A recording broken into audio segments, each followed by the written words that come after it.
నమస్కారము. శివరాత్రి వ్రత కథ గురించి తెలుసుకుందాము. ఈ కథను స్వయంగా శివుడు పార్వతీదేవితో చెబుతాడు. ఈ కథలో ఒక వేటగాడు తన కుటుంబాన్ని పోషించేందుకు రోజు వేటకు వెళ్ళి ఏదైనా జంతువుని చంపి తీసుకొని ఇంటికి వెళ్తాడు.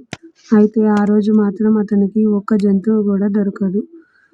ఎదురు చూసి ఒక కొలను దగ్గర ఆగి అక్కడున్న చెట్టుపైకి ఎక్కి ఇక్కడికి నీరు త్రాగడానికి ఏదో ఒక జంతువు వస్తుందని వేచి చూస్తూ ఉంటాడు. అక్కడికి ఒక జింక నీరు త్రాగడానికి వస్తుంది. ఆ జింకని చూసి వేటగాడు బాణం విడవబోగా ఆ జింక మాట్లాడడం మొదలుపెడుతుంది. అది మాట్లాడడం చూసి వేటగాడు ఆశ్చర్యపోయి నువ్వు మాట్లాడుతున్నావేంటి అని అడుగుతాడు. అప్పుడు ఆ జింక బదులుగా నేను పూర్వజన్మమున రంభను అప్సరసను హిరణ్యాక్షుడనే రాక్షసుని ప్రేమించి శివపూజ చేయడం మరచితిని కనుక రుద్రుడు కోపించి నన్ను నా ప్రియుణ్ణి 12 జింకగా బ్రతుకుమని శపిస్తాడు అని చెబుతుంది. నేను గర్భిణిని కనుక ఇంటికి వెళ్ళి నా బిడ్డకు జన్మనిచ్చి మళ్ళీ తిరిగి వస్తాను. లేనిచో ఇక్కడికి ఇంకొక జింక కూడా నీరు త్రాగడానికి వస్తుంది. దాన్ని చంపి తీసుకెళ్ళండి. లేదంటే నేను ఖచ్చితంగా నా బిడ్డకి జన్మనిచ్చి బంధువులకు అప్పగించి వస్తానని మాటిచ్చి వెళ్ళిపోతుంది. రెండో జాము మొదలవుతుంది. ఇంకొక జింక అక్కడికి నీరు త్రాగడానికి వస్తుంది.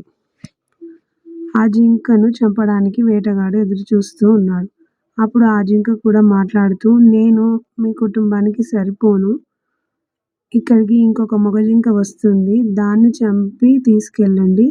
లేదంటే నేను ఖచ్చితంగా మళ్ళా తిరిగి వస్తాను అని మాటిచ్చి వెళ్ళిపోతుంది. మూడో జాము మొదలవుతుంది. అక్కడికి అనుకున్నట్టుగానే మగ జింక వస్తుంది.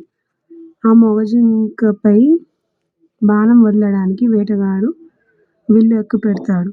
అప్పుడు ఆ జింక చూసి నా ప్రియురాళ్ళని నువ్వే చంపావా అని అడుగుతాడు. దానికి వేటగాడు నేను చంపలేదు. అవి ఇంటికి వెళ్ళి మళ్ళీ వస్తాయని చెప్పినాయి.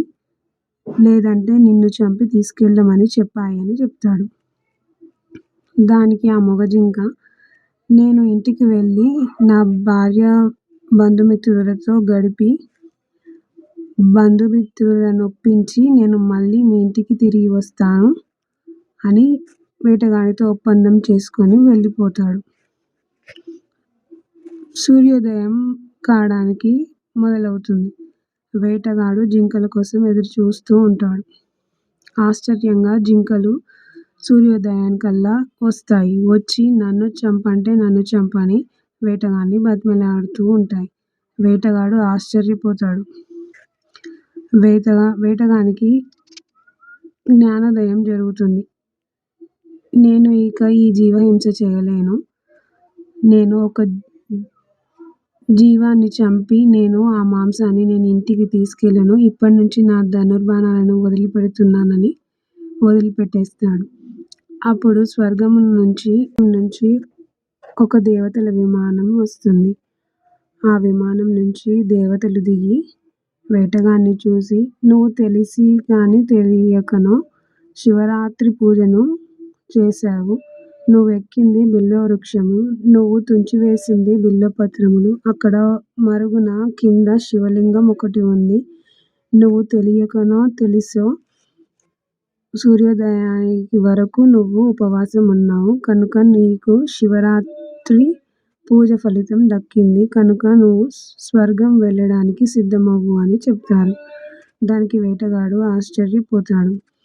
ఆ 3 జింకలకు కూడా నక్షత్రం అయ్యే అదృష్టాన్ని ఆ దేవతలు ప్రసాదిస్తారు.